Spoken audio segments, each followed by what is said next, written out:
Kelompok kerja dan komunikasi dalam organisasi, pengantar manajemen dosen pengampu Bapak Hendra Saputra, SE, MSI. Kelompok 3, Angel Wahyuni, Carla Angelia Limbong Barana, Asrianti Wulandari, Nur Anissa Asad, Nur Fadila, Filsa Dwi Atiko. Latar belakang. Dalam dinamika organisasi modern, kelompok kerja dan komunikasi memegang peran sentral dalam pencapaian tujuan bersama.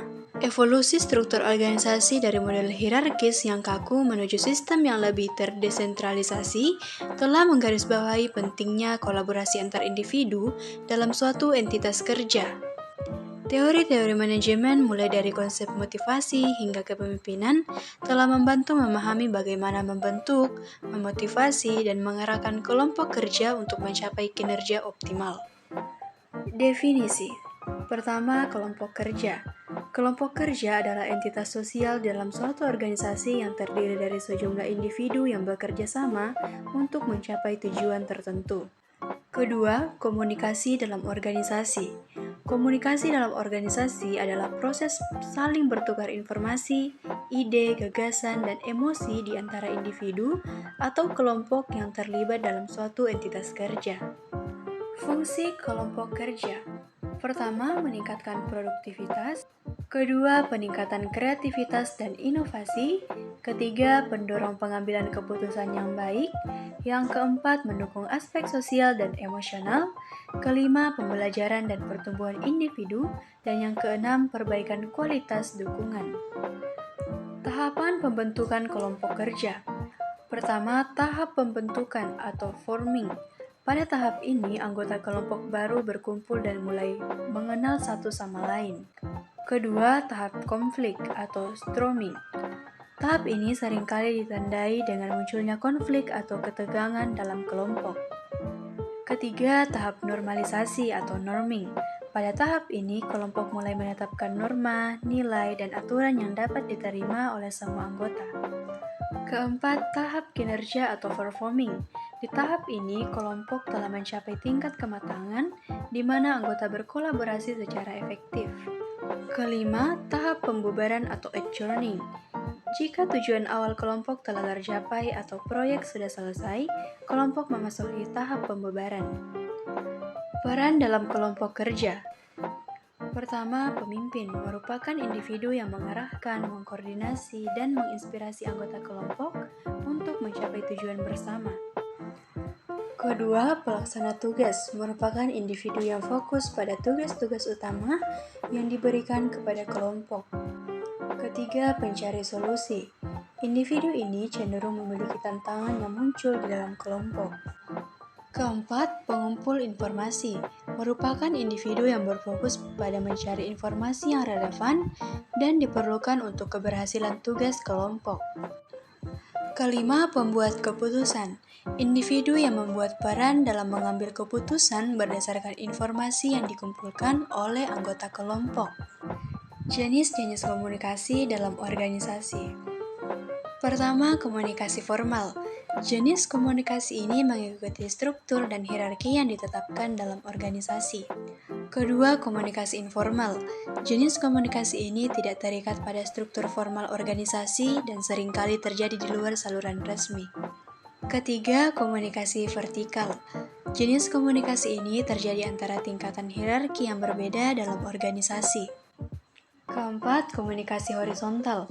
Jenis komunikasi ini terjadi di antara individu atau unit pada tingkatan yang sama dalam struktur organisasi. Kelima, komunikasi diagonal. Jenis komunikasi ini melintasi tingkatan dan departemen dalam struktur organisasi. Peran komunikasi dalam organisasi. Pertama, meningkatkan efisiensi. Kedua, menghindari kesalahpahaman. Ketiga, membangun hubungan yang kuat. Keempat, memfasilitasi pengambilan keputusan yang baik. Kelima, menyebarkan informasi. Dan yang keenam, mengelola konflik. Hambatan komunikasi dalam organisasi. Pertama, filter informasi. Kedua, perbedaan bahasa atau budaya. Ketiga, gangguan fisik. Keempat, kurangnya keterbukaan dan kepercayaan. Kelima, ketidaktepatan dalam penggunaan saluran komunikasi. Dan yang keenam, kurangnya keterampilan komunikasi. Hubungan kelompok kerja dan komunikasi dalam organisasi. Kelompok kerja dan komunikasi saling terkait erat dalam konteks organisasi. Komunikasi yang efektif menjadi fondasi yang kuat bagi keberhasilan kelompok kerja dalam mencapai tujuan bersama. Berikut adalah beberapa hubungan antara kelompok kerja dan komunikasi dalam organisasi. Pertama, pengaruh komunikasi pada kinerja kelompok kerja. Komunikasi yang jelas, terbuka, dan efektif mempengaruhi kinerja kelompok kerja secara keseluruhan. Kedua, pembentukan kelompok kerja melalui organisasi. Proses pembentukan kelompok kerja seperti tahapan pembentukan, konflik, dan normalisasi sangat dipengaruhi oleh interaksi dan komunikasi antar anggota. Ketiga, keterbukaan komunikasi mendukung kepercayaan dalam kelompok. Ketika komunikasi dalam kelompok kerja dilakukan secara terbuka, kepercayaan antar anggota kelompok akan tumbuh. Keempat, pengelolaan konflik melalui komunikasi. Konflik dalam kelompok kerja bisa diatasi melalui komunikasi yang efektif. Kelima, penggunaan saluran komunikasi yang tepat. Komunikasi yang tepat dan relevan memainkan peran penting dalam membantu kelompok kerja dalam mendapatkan informasi yang diperlukan. Oleh karena itu, pengelolaan komunikasi yang efektif dalam konteks kelompok kerja menjadi kunci dalam mencapai tujuan organisasi secara menyeluruh. Kesimpulan, kelompok kerja dan komunikasi telah terbukti sebagai elemen penting dalam keberhasilan organisasi modern.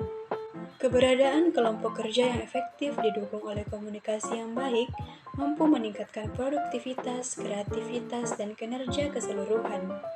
Proses pembentukan kelompok, dinamika konflik, peningkatan kinerja, dan pemecahan masalah menjadi bagian integral dari keberhasilan kelompok kerja. Komunikasi yang efektif menjadi fondasi yang mendukung.